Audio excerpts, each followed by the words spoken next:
جب سے ساجد نے دل سے مانگی دعا، ہر طرف چھا گئی رحمتوں کی گھٹا، ہر طرف چھا گئی رحمتوں کی گھٹا، دور الجھن ہوئی روح روشن ہوئی، دور الجھن ہوئی روح روشن ہوئی، لب پہ جب آ گیا مصطفیٰ مصطفیٰ۔ الحمد لله نحمده ونستعينه ونستغفره ونؤمن به ونتوكل عليه ونعوذ بالله من شرور أنفسنا ومن سيئات أعمالنا، من يهده الله فلا مضل له ومن يضلله فلا هادي له، ونشهد أن لا إله إلا الله وحده لا شريك له، ونشهد أن سيدنا وسندنا وشفيعنا وحبيبنا ومولانا محمدا عبده ورسوله، صلى الله تعالى عليه وعلى آله وعلى أصحابه وبارك وسلم تسليما كثيرا كثيرا. أما بعد، فأعوذ بالله السميع العليم من الشيطان الرجيم. بسم الله الرحمن الرحيم. إن أول بيت وضع للناس للذي ببكة مباركا وهدى للعالمين. وقال الله تبارك وتعالى في موضع آخر: إن الصفا والمروة من شعائر الله. وقال النبي صلى الله تعالى عليه وسلم: الحج المبرور ليس له جزاء إلا الجنة. صدق الله مولانا العلي العظيم، وصدق رسوله النبي الكريم، ونحن على ذلك لمن الشاهدين والشاكرين، والحمد لله رب العالمين. درود شریف پڑھے. اللهم صل على محمد وعلى آل محمد كما صليت على إبراهيم وعلى آل إبراهيم إنك حميد مجيد. اللهم بارك على محمد وعلى آل محمد كما باركت على إبراهيم وعلى آل إبراهيم إنك حميد مجيد. اپنے من میں ڈوب کر پا جا سراغ زندگی، اپنے من میں ڈوب کر پا جا سراغ زندگی. تو اگر میرا نہیں بنتا تو نہ بن، اپنا تو بن. پانی پانی کر گئی مجھ کو قلندر کی یہ بات، تو جھکا غیر کے آگے نہ تن تیرا نہ من. ہو جس پہ عبادت کا دھوکہ مخلوق کی تعظیم نہ کر، جو خاص خدا کا حصہ ہے بندوں میں اسے تقسیم نہ کر. کٹا کر گردنیں بتلا گئے ہیں کربلا والے، کٹا کر گردنیں بتلا گئے ہیں کربلا والے. بندوں کے آگے جھک نہیں سکتے کبھی خدا والے. چلتی نہیں کچھ اپنی کوئی ہزار چاہے، ہوتا ہے بس وہی جو پروردگار چاہے.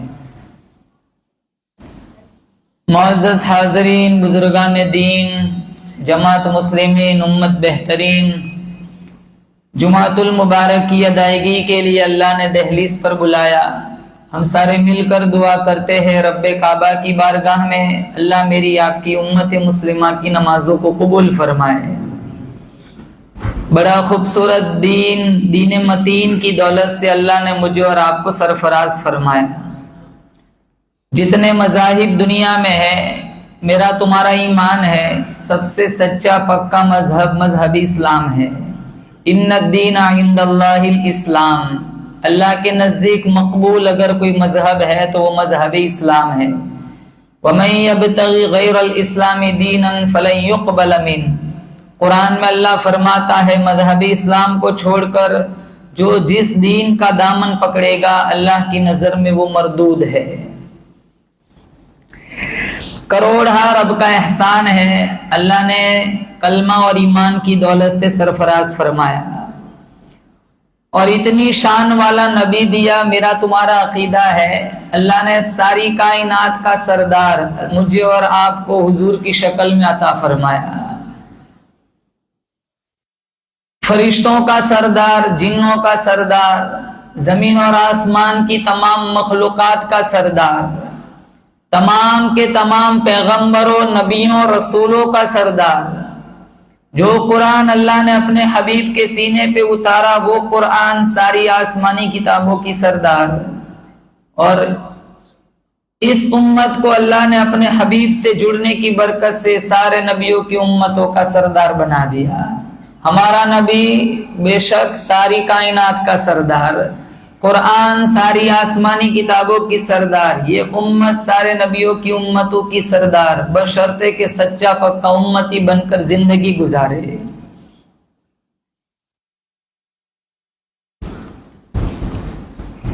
امتی ہونے کا وظیفہ کیا ہے، ذمہ داری کیا ہے؟ کام وہ کرنا ہے جس کا اللہ کے نبی نے حکم فرمایا.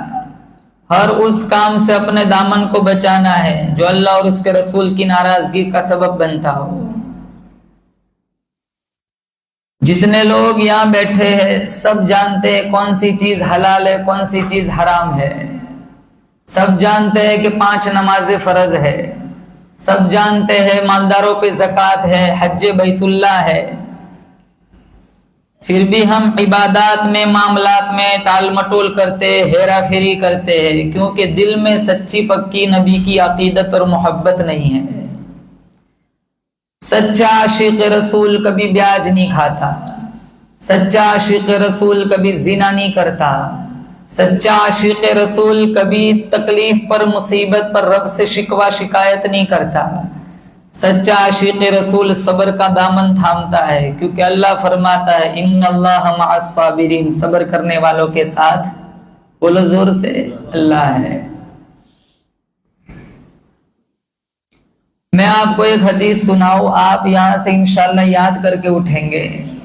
4 نعمتیں ایسی ہے حضور صلی اللہ تعالی علیہ وسلم نے فرمایا اگر کسی مومن کو دے دی گئی پھر ساری دنیا فوت ہو جائے اسے کوئی غم نہیں ہونا جائے کیونکہ اس کے دامن میں جنت موجود ہے. کتنی نعمتیں؟ 4. نمبر 1 شکر کرنے والا دل. جس حال میں بھی اللہ نے رکھا ہو اللہ کا شکر ادا کرو. اللہ نے سب کو امیر نہیں بنایا، سب کو غریب نہیں بنایا. جن کو امیر بنایا اللہ ان کا شکر سے آج امتحان لیتا ہے، جن کو غریب بنایا اللہ ان کا صبر سے امتحان لیتا ہے. مالداروں کا وظیفہ ہے شکر ادا کرنا، مال کا غمنڈ نہ کرنا، غرور نہ کرنا، غلط استعمال نہ کرنا. غریبوں کا وظیفہ ہے کہ صبر کرنا، ہائے واویلا شکوہ شکایت نہ کرنا. اللہ کا قرآن کہتا ہے وَإِذْ تَأَذَّنَ رَبُّكُمْ لَئِن شَكَرْتُمْ لَأَزِيدَنَّكُمْ وَلَئِن كَفَرْتُمْ إِنَّ عَذَابِي لَشَدِيدٌ. اگر تم میری نعمتوں پہ شکریہ ادا کرو گی اضافہ کر دوں گا، اگر تم نے ناشکری کی میرا عذاب بڑا سخت ہے. قرآن میں اللہ فرماتا ہے ہمیں کیا کرنا ہے، ہر حال میں اللہ کا شکر ادا کرنا ہے. ارے ٹھیک ٹھاک جسم چل رہا ہے وہی اللہ کا شکر ہے. ہسپتال میں ایک عزیز کی ملاقات کے لیے گیا تھا، وہ تو فوت ہو گئے. اللہ غریق رحمت فرمائے. مجھے کہنے لگے مولانا صاحب کتنی دولت ہے، کیا کام کی، سارا لے لو کچھ نہیں چاہیے، اتنی دعا کر دو کہ بس پیشاب ہو جائے. آج 21 دن ہو گئے پیشاب نہیں ہوگا. ہمارا وقت پہ پیشاب نکلتا ہے، یہی سب سے بڑا اللہ کا شکر ہے۔ رب کو پہچاننا ہو سول ہاسپٹل میں جا کے دیکھ لو کیسے کیسے لوگ پڑے ہوئے ہیں، صبح 16 گولیاں، رات کو 16 گولیاں، 32 گولیاں کھاتے تب 24 گھنٹوں سے پاس ہوتے ہیں۔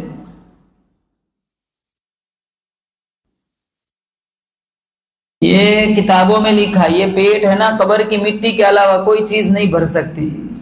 5 لاکھ ہے کہاں 10 لاکھ ہو جائے، 10 ہے کہاں 15 ہو جائے، چاہے کسی کو چنا لگانا ہو، حلال حرام کی تمیز ختم کر دی۔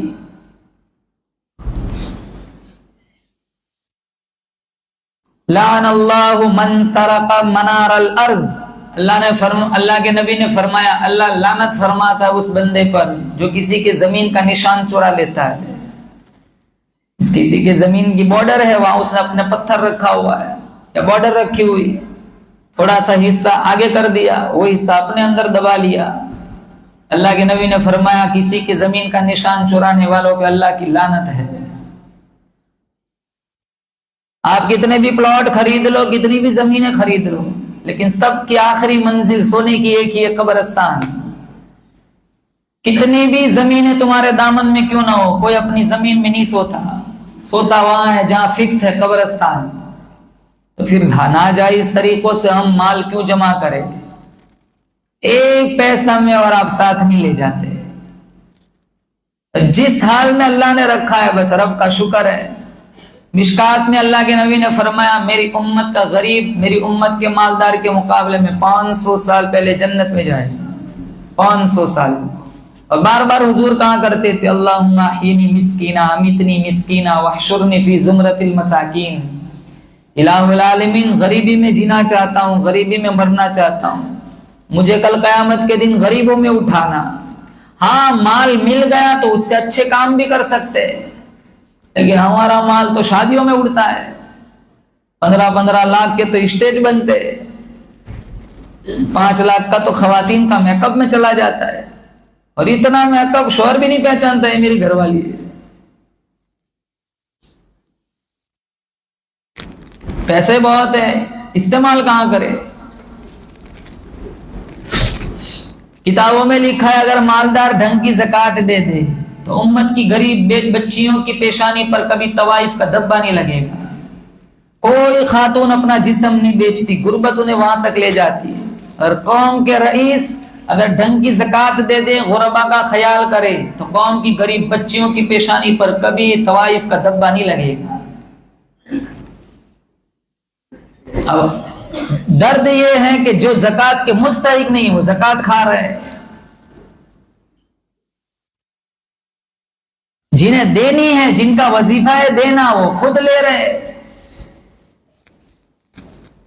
ہماری ذمہ داری ہے کہ اللہ نے جس حال میں رکھا ہو اللہ کا شکر ادا کرے۔ بولو زور سے میرا تمہارا حال کوئی جانے نہ جانے، کون جانتا ہے؟ اللہ۔ میرا تمہارا مشکل کشا کون؟ حاجت روا کون؟ ہم سارے پڑھتے ہیں لا الہ، بولو زور سے لا الہ۔ اس کا مطلب کیا ہے؟ اللہ کے سوا کوئی معبود نہیں، اللہ کے سوا کوئی پوجا کے قابل نہیں، نظر و نیاز کے قابل نہیں۔ اللہ فرماتا ہے لا الہ الا اللہ، میرے سوا مشکل کشا کوئی نہیں، حاجت روا کوئی نہیں، بگڑی بنانے والا کوئی نہیں، بسے ہوئے کو اجھاڑنے والا کوئی نہیں، اجڑے ہوئے کو بسانے والا کوئی نہیں، اولاد دینے والا کوئی نہیں، بچہ بچی دینے والا کوئی نہیں، عزت ذلت کا فیصلہ کرنے والا کوئی نہیں، تجھے شفا دینے والا کوئی نہیں۔ وَإِن يَمْسَسْكَ اللَّهُ بِضُرٍّ فَلَا كَاشِفَ لَهُ إِلَّا هُوَ۔ اللہ فرماتا ہے پارہ نمبر 7، اگر کوئی مصیبت میں کسی کو مبتلا کرنا چاہو، ساری کائنات مل کر اس کو راحت نہیں پہنچا سکتی۔ وَإِن يَمْسَسْكَ بِخَيْرٍ فَهُوَ عَلَى كُلِّ شَيْءٍ قَدِيرٌ۔ اگر میں تجھے فائدہ پہنچانا چاہوں، ساری کائنات مل کر تیرا بال بھی بیکا نہیں کر سکتی۔ یہ عقیدہ تو اللہ نے قرآن میں بیان فرمایا۔ ذات میں بھی میرا اللہ یکتا ہے، صفات میں بھی یکتا ہے۔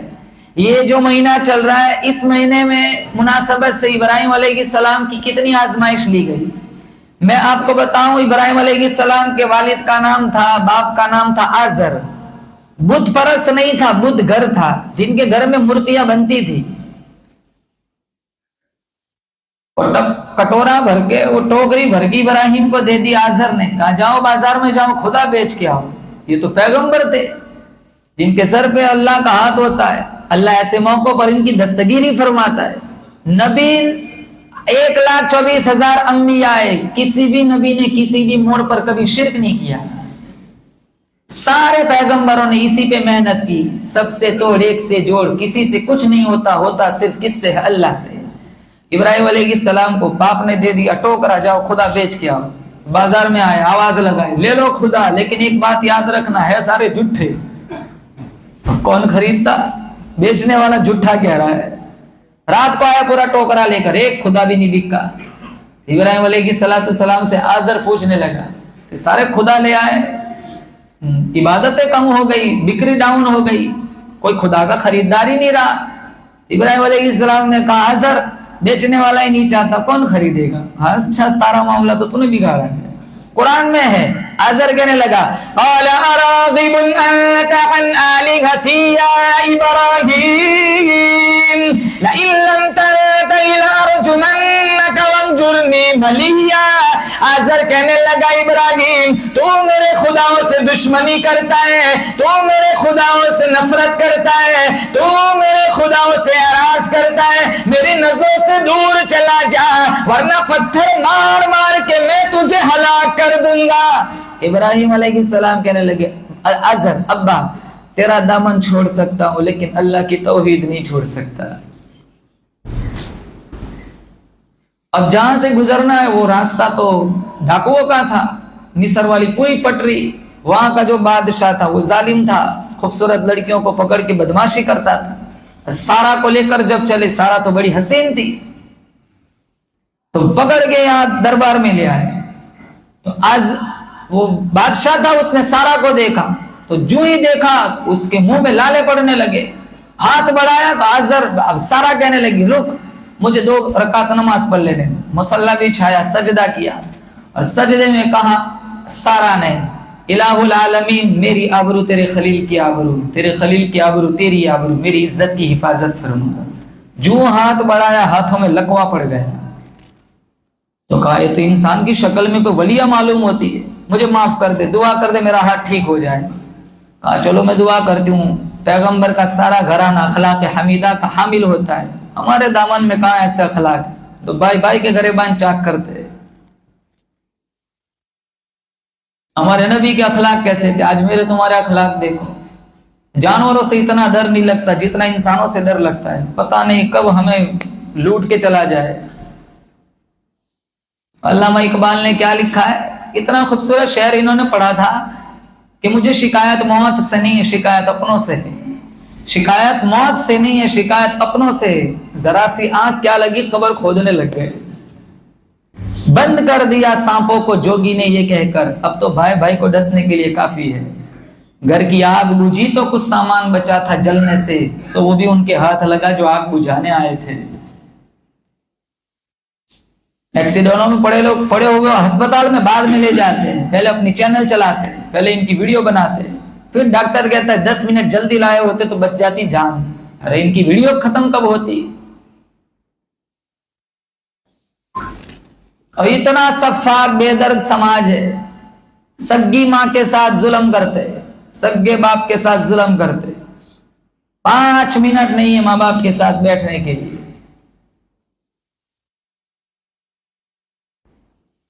جن کے قدموں میں میرے نبی نے جنت بتائی، جن کو جنت کا دروازہ بتایا، تو سارا سے کہا معاف کر دے تو فوراً دعا کی الہ العالمین میں معاف کرتی ہوں تو بھی معاف کر دے. فوراً ہاتھ ٹھیک ہو گیا. شیطان نے واپس بدمعاشی پہ اکسایا، پھر واپس ہاتھ بڑھایا، پھر واپس لکوا پڑ گیا. 3 دفعہ بدمعاشی کا ارادہ کیا، 3 دفعہ ہاتھ ٹھیک ہوا. پھر بعد میں جب اس کو احساس ہوا کہ یہ بہت بڑی اللہ کی نیک بندی ہے، اس کے گھر میں کنیز تھی جس کا نام حاجرہ تھا، کہا یہ میں تجھے گفٹ کرتا ہوں، یہ لے جا. پھر میرا اللہ یہ چاہتا تھا کہ یہ ہاجرہ ابراہیم کے نکاح میں آئیں گی، اس کے بطن سے اسماعیل پیدا ہوں گے جن کی نسل سے اللہ کے حبیب دنیا میں آئیں گے، کیونکہ میں اپنے حبیب کی نسلی طور پر بنیاد ڈالنا چاہتا ہوں۔ اور اسماعیل اتنے حسین خوبصورت تھے، کیوں نہ ہو کہ جن کی پیشانی پر میرے نبی کا نور نبوت چمک رہا تھا۔ اتنی آزمائشوں سے گزرے، اللہ کی قسم کبھی ناشکری نہیں کی۔ جس حال میں ابراہیم کو رکھا کہا اللہ کا شکر ہے، جس حال میں کہا اللہ کا شکر ہے۔ آمین کہو، اللہ مجھے تمہیں آزمائش سے بچائے، میرا تمہارا پرچہ تو پہلے ہی سے صاف ہے۔ ہم کہاں امتحان میں کامیاب ہو سکتے ہیں؟ ہم مدرسے اور اسکول کے امتحان میں فیل ہو جاتے، اللہ کے امتحان میں کہاں کامیاب ہوں گے؟ یہ تو پیغمبروں کا وظیفہ تھا، اللہ ان کی دستگیری فرماتا ہے۔ اللہ مجھے اور آپ کو آزمائش سے بچائے، امتحان سے بچائے، تو ہم تو بڑے کمزور ہیں۔ تو سب سے پہلے اللہ کے نبی نے فرمایا شکر کرنے والا دل، نمبر 2 ذکر کرنے والی زبان۔ کریں گے ذکر انشاءاللہ، چلتے پھرتے اٹھتے، جوانوں سے خاص کہوں گا ایک تسبیح یہاں لٹکا کے رکھا کرو، چلتے پھرتے اٹھتے بیٹھتے اللہ کا ذکر کیا کرو۔ ایک تسبیح نہیں پڑھ سکتے، جس نبی کے ہم پر اتنے احسانات ہیں، ایک درود کی تسبیح نہیں پڑھ سکتے۔ ذکر سے تو باطن میں نور اترتا ہے، ہزاروں کریم ایک طرف، اللہ کے ذکر کی جو نورانیت چہرے پہ آتی ہے نا، اس کا مقابلہ ہزاروں کریم نہیں کر سکتی۔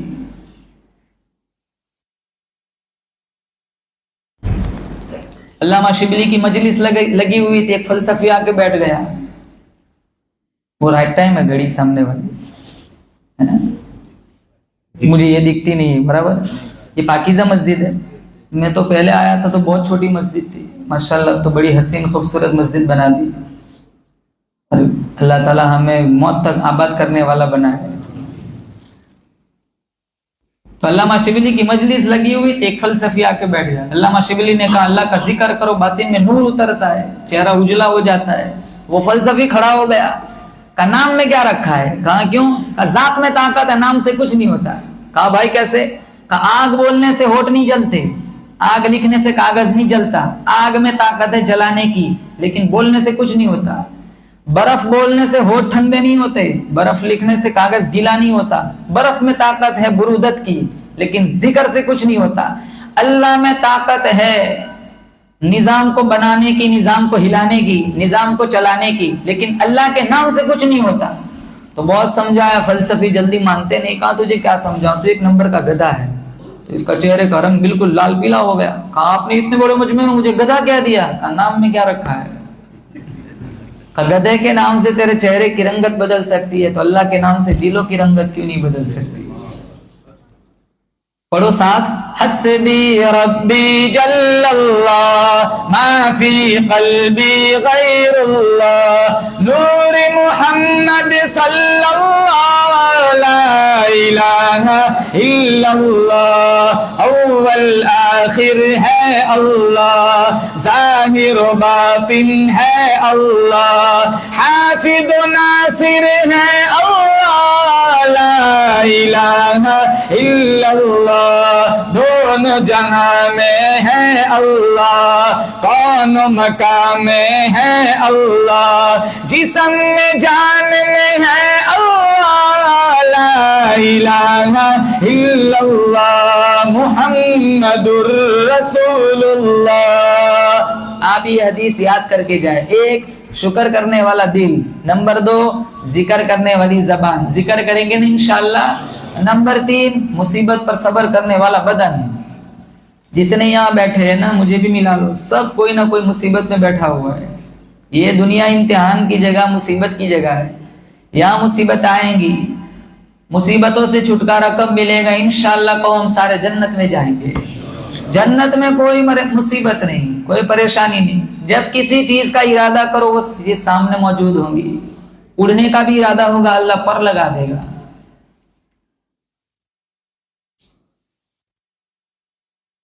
پوچھتے ہیں نا کہ مول صاحب جنت میں چلو وہ ساری چیزیں ملیں گی لیکن ایک بات بتاؤ، حوریں کتنی ملیں گی؟ فجر پڑھتے نہیں، حوروں کی تمنا رکھتے ہیں۔ ملیں گی انشاءاللہ 70 حوریں ملیں گی، لیکن ان حوروں کی سردار جنت کی بیوی ہوگی۔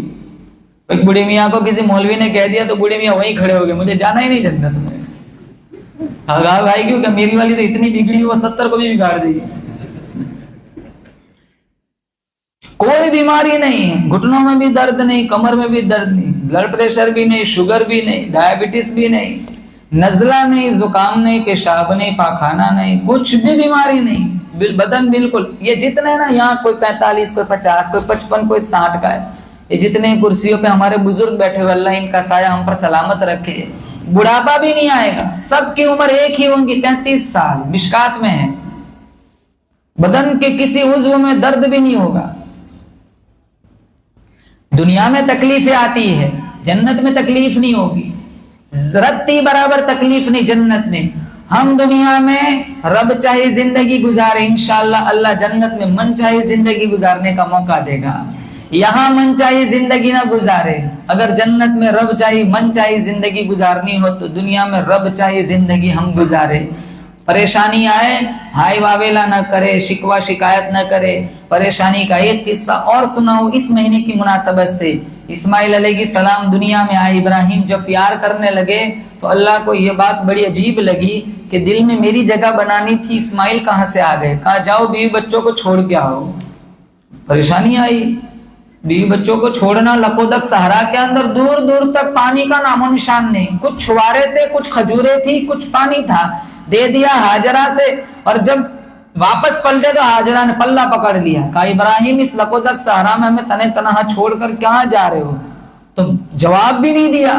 پیغمبر اللہ کی مرضی اور حکم کے بغیر اپنی بیوی سے بھی کلام نہیں کرتا. انہیں ڈر تھا کہ بیوی سے گفتگو کروں گا تو کہیں میرا رب ناراض نہ ہو جائے. چھوڑنے کا حکم دیا تو گفتگو بھی چھوڑ دی. ہاجرہ سمجھ گئی یہ تو نبی ہے, نبی کبھی کسی پہ ظلم نہیں کرتا. تو پوچھ لیا کیا یہ چھوڑنے کا حکم کہیں رب نے تو نہیں دیا؟ تو جواب گردن ہلا کر کے کہا ہاں مجھے میرے رب نے حکم دیا ہے. کہا اذن لا یضیعنا, کا خیر سے جاؤ, اگر اللہ کا حکم ہے تو ہمارا رب ہمیں بھی ضائع نہیں کرے گا.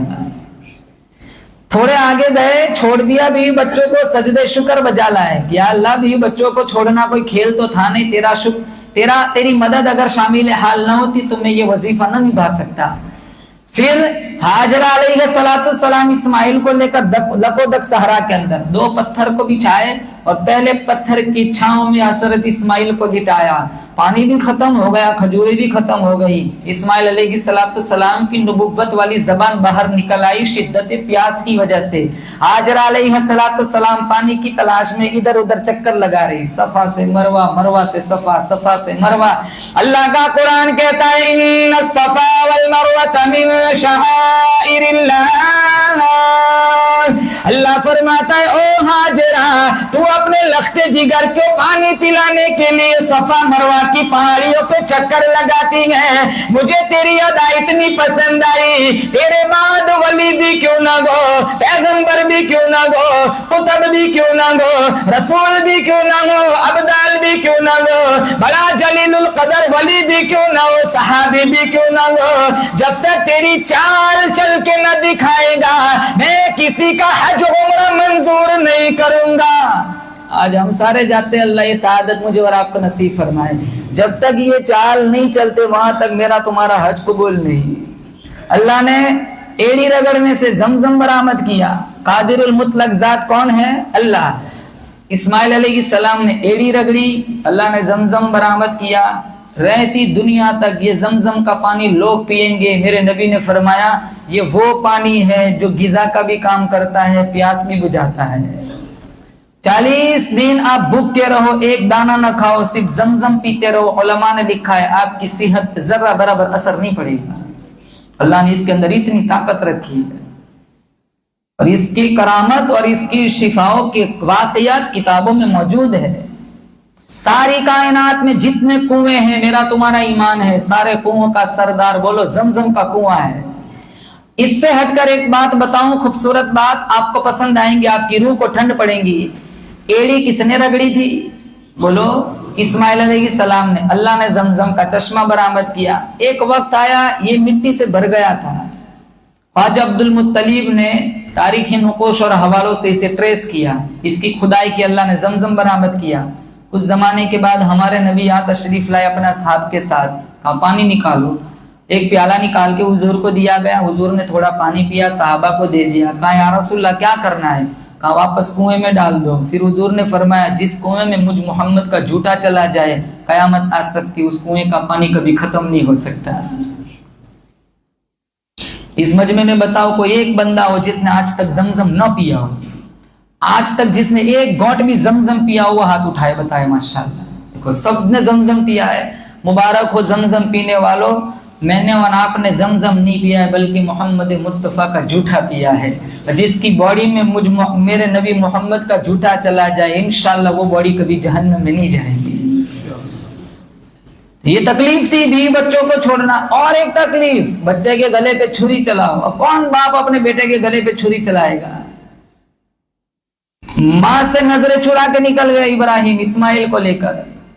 یہ عورت ہے عقیدے کے میدان میں کچی ہے, کہیں رونا دھونا شروع کر دیا, اللہ کا حکم پورا نہیں کروں گا, نہیں کر سکوں گا. اور شیطان نے سب سے پہلے یہاں آ کے اپنی بات چلائی تھی کہ اگر یہ مان گئی تو میرا جادو چل جائے گا. کیونکہ اسے بھی پتا ہے کہ عورتیں شیطان کی زیادہ مانتے ہیں, ولیوں کی زیادہ مانتے ہیں, ٹھگوں کی زیادہ مانتے ہیں, اللہ کے قرآن کی نہیں مانتے. وہ پیر بن کر سب سے پہلے یہاں آیا شیطان. ایک ہاتھ میں لاٹھی, بڑا امامہ, بڑا لمبا سا کرتا, بڑی نقلی داڑھی لگا کے آیا. کہاں حجرہ اسماعیل کہاں ہے؟ کہا دوست کی ملاقات کے لیے گئے. اچھا دوست کی ملاقات کے لیے نہیں گئے ہو, تیرا شوہر تو اپنے بیٹے کو شہید ذبح کرنے کے لیے لے گیا ہے. کہا ظالم کوئی ایسا باپ ہوگا کہ جو اپنے بیٹے کے گلے پہ چھری چلائے گا. کبھی کبھی شیطان بھی سچ بولنے پہ مجبور ہو جاتا ہے. کہا کیا بتاؤں, تیرا شوہر بھی مجبور ہے. کہا کیا مجبوری؟ کہا تیرے رب کا حکم ملا ہے. تو ہاجرہ کی آنکھوں میں آنسو آ گئے. کہا ابراہیم عورت سمجھ کر پیچھے چھوڑ دیا, کاش مجھے بھی ساتھ لے چلتے تو اسماعیل کے گلے پہ چھری چلاتا, میں جولی پھیلا کر قبولیت کی بھیک مانگتی. کہاں سے لائے ایسی مائیں؟ ہم نے تو بچوں کی تربیت ہی چھوڑ دی. 3 بجے بچے گھر آتے, پتا ہی نہیں, نہ باپ کو پتا ہے نہ ماں کو پتا ہے. 2 بجے تک ہمارے بچے کہاں گھومتے کسی کو پتا نہیں ہوتا. چابی رکھی ہوتی ہے, فون کر کے بتا دیتے امی کہ سیڑھی پہ چابی رکھی ہے, کھول کے آ کے سو جانا. کتنے بجے آئے ہمیں صبح میں پوچھ سکتے. بیٹا ہی اتنا پاور والا ہے, مجال ہے کوئی پوچھ لے. سیدھی منہ پہ گالی چپکتی ہے. This is my personal life, don't interfere. باپ سے کہتا ہے بیٹا میری پرسنل لائف, انٹرفیئر مت کرو, آپ اپنا کام کرو. زمانہ بدل چکا ہے, زمانہ بدلا ہے. تیرا باپ یہ وہی ہے جس کے نطفے سے تو پیدا ہوا ہے. سیکنڈ نمبر پر وہ آیا اسماعیل کے پاس. معصوم ہے, یہ رونا دھونا شروع کر دے گا, چلو یہاں سے بات بنے گی. کہا اسماعیل کہاں جا رہے ہو؟ ابو کے ساتھ دوست کی ملاقات کے لیے جا رہا ہوں. اچھا دوست کی ملاقات کے لیے نہیں, اللہ کا حکم ہے ذبح کرنے کے لیے لے جا رہا ہے. کہا کون باپ ذبح کرے گا؟ کہا رب کا حکم ملا ہے. کہا یہ رب کا حکم ہے؟ یہ ایک جان ہے, 80 جانیں ہوتی, اللہ کا حکم آتا ہے یک بعد دیگر سب جانیں قربان کر دیتا ہے. تیسرے نمبر پر مایوس ہو کر ابراہیم کے پاس, کسی بھی پتا ہے یہاں کام نہیں چلا تو پھر یہاں کہاں کام چلے گا. کہا سمجھ, کچھ عقل کی بات کر لو, عقل سے کام لے لو. بڑھاپے کا عقلوں کا سہارا ہے, اس کے بدلے میں کچھ جانور ذبح کر لو. بیٹے کو قربان کرنا یہ کون سا طریقہ ہے, چھوڑ دو اسے. تو ابراہیم علیہ السلام نے اسے بھی کنکر مار کے پیچھے کر دیا. پھر اسماعیل علیہ السلام کو لٹایا. پہلے دل میں بات آئی مجھے کرنا وہی ہے جو میرے رب کا حکم ملا ہے, چلو بیٹے سے تو پوچھ لوں. تو بیٹے سے کہا میں نے خواب دیکھا ہے تجھے ذبح کرنا ہے, بتا تیری کیا رائے ہے. جٹ سے کہا یا ابت افعل ما تؤمر, باپ ہچکچانا نہیں, جو اللہ کا حکم ہے وہ کر گزرو, انشاءاللہ آپ مجھے صبر کرنے والوں میں سے پائیں گے. لیکن ایک شرط. کہا کیا؟ پٹی باندھ دینا اپنے آنکھوں پہ, مجھے اوندا لٹا دینا, کہیں میری تمہاری نظریں ٹکرائیں گی, پیدر شفقت جوش ماریں گی, کہیں اللہ کا حکم آپ پورا نہیں کر سکیں گے. پٹی باندھی, اوندا لٹایا, چھری چلائی, چھری نہیں چلی. پھر چھری سے پوچھا لما تقطعی یا سکین, یہ چھری تو چلتی کیوں نہیں ہے؟ چھری کہنے لگی, اللہ نے اسے زبان دی. الخلیل یأمرنی والجلیل ینہانی, خلیل کہتا ہے ذبح کرنا ہے, جلیل نے کہا ہے خبردار ایک بال بھی کاٹا ہے. تو جب گردن نہیں کٹی تو اسماعیل نے کہا ابراہیم علیہ السلام سے, ایسا لگتا ہے اللہ کی یہی مرضی ہے, باپ بیٹے کی نظریں ٹکرائے اور گردن کٹ جائے. سیدھا لٹا دو, پٹی ہٹا دو. سیدھا لٹایا, پٹی ہٹائی, پھر چھری چلائی, پھر نہیں چلی.